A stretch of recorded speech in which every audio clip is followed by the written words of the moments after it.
Hello everyone, and welcome to my Days of Our Lives official channel. I hope everyone is having a wonderful day. Before we begin, please hit the subscribe button and give this video a thumbs up. Theresa moves out outside the cantina. Roman assured Kate that Lucas was safe in a new place. Roman steered Kate into the cantina. And she heaved when she saw the romantic regale that Roman had set up for Valentine's Day. "I'm so thankful that you are my Valentine," Kate said. "Back at you," Roman said.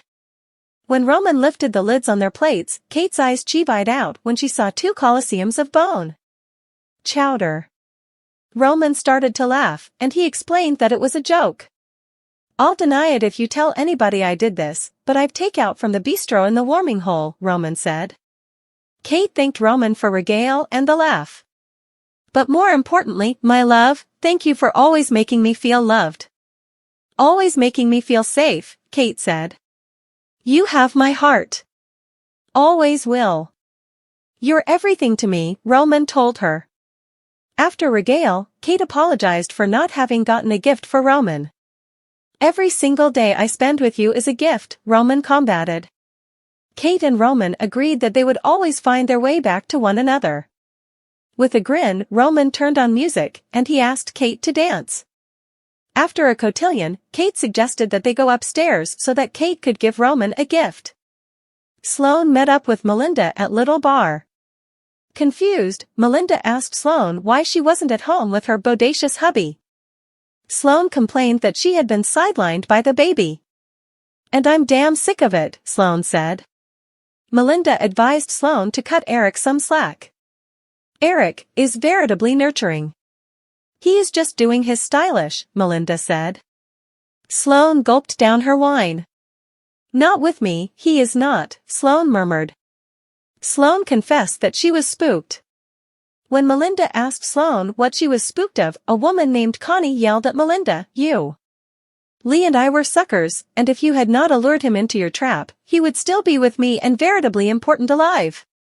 I'm floundering to figure out who you're and how you escaped the psych ward," Melinda said. Sloane said the woman had been a customer of hers. "I know the both of you," Connie verified. Melinda's eyes cheered with recognition. "Connie.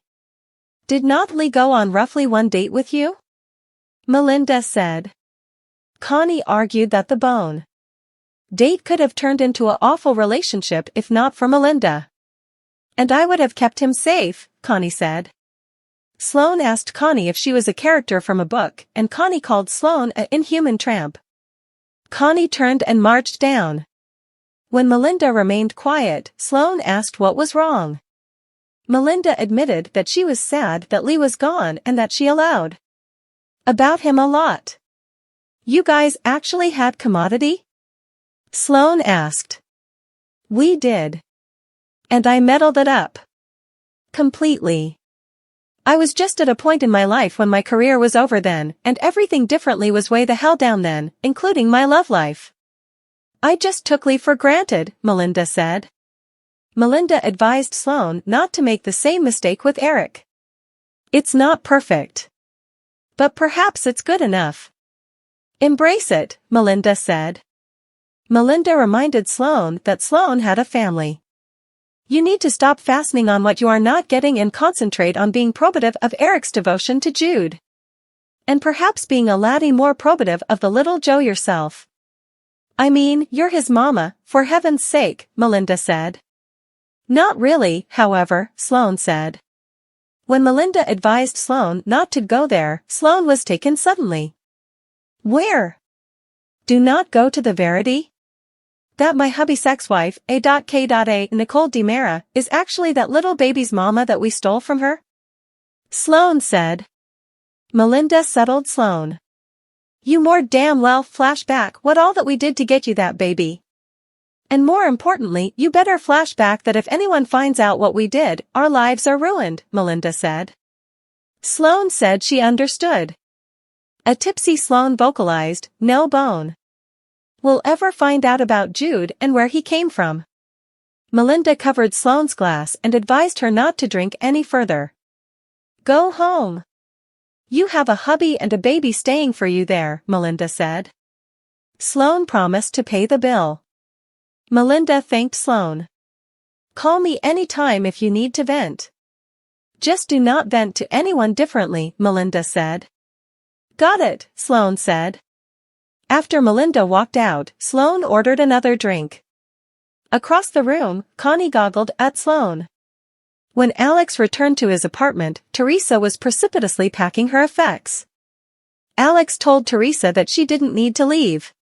Why would I stay then with notoriety that does not want me, Theresa said. Alex asked Theresa to be reasonable and she laughed. I'm being reasonable, Theresa argued. Alex argued that he believed he could have a beautiful future with Theresa. But I went to a meeting for people whose loved bones are addicts, and I am hearkening to all their passions, and I am allowing perhaps we are just moving a little too presto, Alex explained. Theresa took a deep breath, and she asked Alex if he was saying that she was too important for him. That is not what I meant. Alex yelled. Alex said he wanted to decelerate down. It does not mean our relationship is dangerous. Here, you have a child. You have a son. It's not indeed just us, Alex argued. A child? Come on, Alex. Tate is nearly an grown-up, Theresa combated. Theresa advised Alex to lie and say he'd commitment problems, or differently admit the verity and tell her that he didn't want to be with her. Which bone is it going to be? Theresa asked. After a moment, Theresa dipped up her effects and wheeled her wallet to the frontal door. Stay. Marry me, Alex said. Theresa stopped, and she turned to face Alex. You want to get wedded? Fine. Let's do it, Alex said. Theresa asked Alex if that had been a real offer. Alex said nothing. Yeah, I did not suppose so. You know what, perhaps coming time you can try actually dropping down to one knee, or I do not know, perhaps do not say effects you do not mean, Alex. Theresa said. Theresa opened the frontal door, and Alex prayed Theresa to stay. Theresa yelled that the only thing worse than having seen a ring and not gotten an offer was being proposed to out of guilt or pity. That is not what I am doing. Alex said. Alex asked Theresa where she planned to go. Why is that any of your concern? Theresa asked. It's my concern, Theresa, because you are in recovery, Alex yelled. Theresa mockingly asked Alex if he was upset that she'd do medicines. That is not gone knobby from this bitsy little debacle, okay? Theresa said. Theresa threw her apartment keys to Alex, and she told him to have a nice life. As Theresa walked down the hall, Alex called after her, but she didn't respond. In the extension, Marlena told Brady about John's wakefulness and agonies. It does not feel like he has been himself recently. He has been perverse and a little on edge, Brady said. Marlena noted that Brady was like his father. I do not want to intrude, but I should tell you that I am concerned about you, as well. Should I be? Marlena asked. Brady jounced yes. The verity is, I am feeling a little misplaced, a little lonely, Brady admitted. Marlena asked about Brady's visit with Rachel.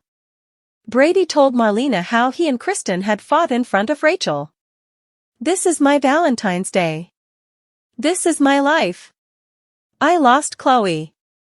I've a little girl that is traumatized that I do not have guardianship of. And I've a unethical, insanique's wife, Brady said. I am sorry this is passing to you, but Rachel is your son, and she loves you. And she'd love you no matter what happens, Marlena said. Marlena told Brady that no matter what, he couldn't fight with Kristen in front of Rachel. Brady shook his head with dismay.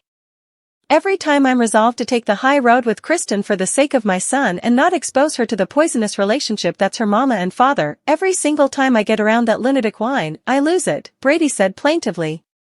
Brady lamented that he couldn't control his resoluteness around Kristen. I can help you strengthen your resoluteness, Marlena offered.